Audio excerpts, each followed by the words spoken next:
people are banned from eating Rustler burgers in front of me in my Yeah, office. like that. If you think you're going to eat a fucking Rustler's burger and then close a 10k contract, imagine if that business owner doing 7 figures a year saw what you ate for lunch. Do you think they'd want to do business with you? No way. You interviewed somebody recently. What happened, Joe?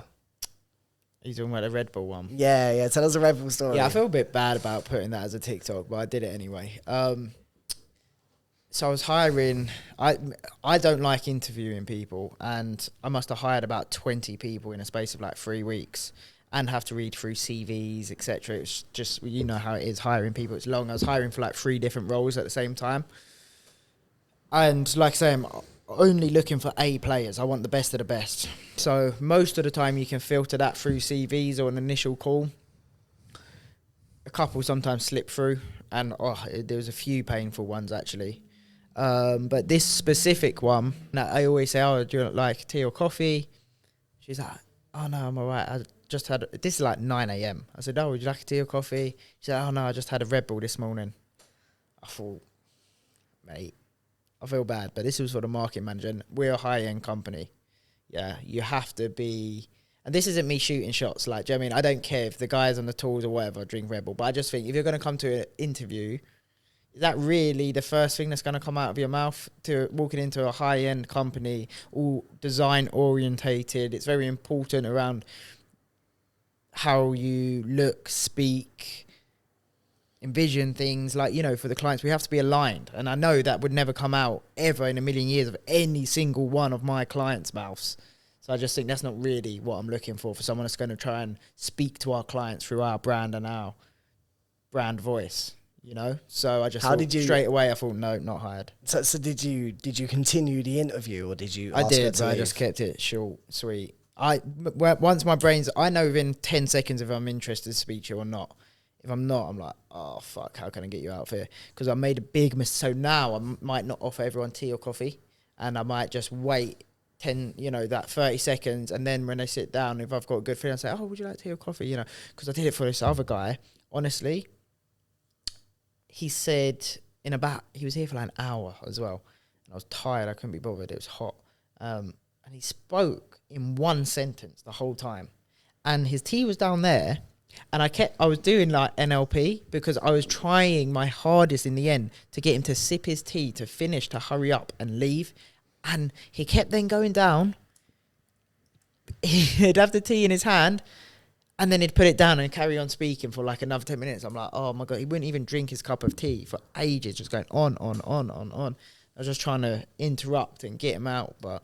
Yeah, it's interesting. I've, especially over the past 4 weeks, I've hired 3 new staff members. I've interviewed. I couldn't even tell you how many people I've interviewed, and I've realised how important, as you boys know, time is. Yeah. It's like you said, within, I'd say maybe not 10 seconds, but within 3 to 5 minutes, I know whether I'm interested or not. I know literally as soon as they open their mouth, I know if I'm interested. You know what I'd say with that though, just be careful, because sometimes that preconception can stop you finding a diamond in the rough, because I've interviewed some people I haven't been sure about, and they've ended up being my best staff members.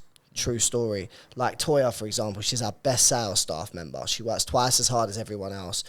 I wasn't quite sure about her in the interview, but I gave her a chance. It's the best thing I've ever done. But when, back to the point, interviewing staff, I'm very, very cutthroat with it in an extremely polite way.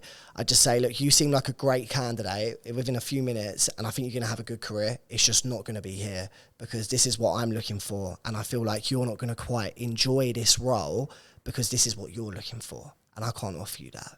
So I wish you the best. I think you are good at it. You're just telling there and then, because at the end of the day, it makes sense as well, because then you don't have to go and call them again or send another email. Like, you might as well get it off there and then. Yes, 100%. They don't have to think about, oh, did I get the job or not? Like, so I did it with someone else the other day, because I was like, look, you know what, to be honest, I don't think it's going to work for you. Like, but doesn't mean you're not good for another company, but this is X, Y, Z, why it ain't going to work. And then they did respect most you of the guys time. are good people. I'm a terrible person, mate, because when Leanne was away, like, there's ones I forgot. I didn't even. I think you got to do it in front of them, though. It's a bit different. You get people here. I forgot to even message them back, innit? I can't lie. Like, I just I found a CV down the side of the sofa the other day, and I thought, fuck, she weren't even that. I wasn't going to hire her, but she weren't that bad. I thought, fuck, I was genuinely meant to reach out to her, and I just forgot. I was thinking with the Red Bull, like, how do you know she didn't just get a Red Bull because, like, you know what, it's an interview, she wants to be, like, sharp for the interview? I just don't think that's what you say, though. And bearing in mind, different roles are different. I don't judge every... That's why I did a thing. It was a bit brutal, but it was the truth at the same time. I'm not going to lie. It's just not... For my marketing manager, you're not aligned to me and you're not aligned to our clients. I guarantee there isn't one of our clients that drinks Red Bull. So you're not aligned to them. And they certainly don't drink Red Bull at 8 a.m. in the morning. And then they don't certainly, that's not the first thing that you say to me when we walk in. So for that reason, forget me, for the sake of our clients, they're not aligned to you, I'm afraid. Listen, I kind of get it. Like, people are banned from eating Rustler burgers in front of me in my office. Like that. You're not allowed exactly. To. Like, especially sales guys. Like, if you think you're going to eat a fucking Rustler's burger and then close a 10K contract, imagine if that business owner doing 7 figures a year saw what you ate for lunch. Do you think they'd want to do business with you? No way. So, if I saw someone drinking Red Bull in the morning, I'll give you an example. I walked into the off license, right? It was about 7:30 in the morning a couple of weeks ago, and there was a guy... He smelt a bit funny, like not like bad BO, but you know, you can just tell someone probably ain't had a shower, right? Snickers bar, a Lucozade orange, and a Blue Bolt, right? Or like one of those really cheap energy drinks. And I just thought, you're not in a good place, are you? Yeah. You can't be. If that's what your breakfast Your day is not going to be... And then you grabbed a bottle of vodka and left. Then I bought a vape and left, actually. But I'm definitely not eating that for breakfast.